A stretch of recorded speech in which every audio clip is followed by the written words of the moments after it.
So Luca gave this another inspection after looking at those screws, and now she's preoccupied trying to chase a fly down. But yeah, she said put the tall ones there, short ones over there for the ovens, which kind of makes sense because the oven's so much bigger. Put the tall ones here to get that up.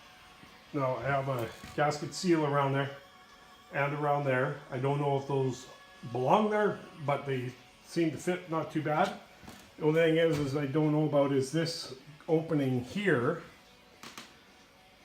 And my guess is that there's a rope gasket goes in there because this stove gets filled up with vermiculite and insulation.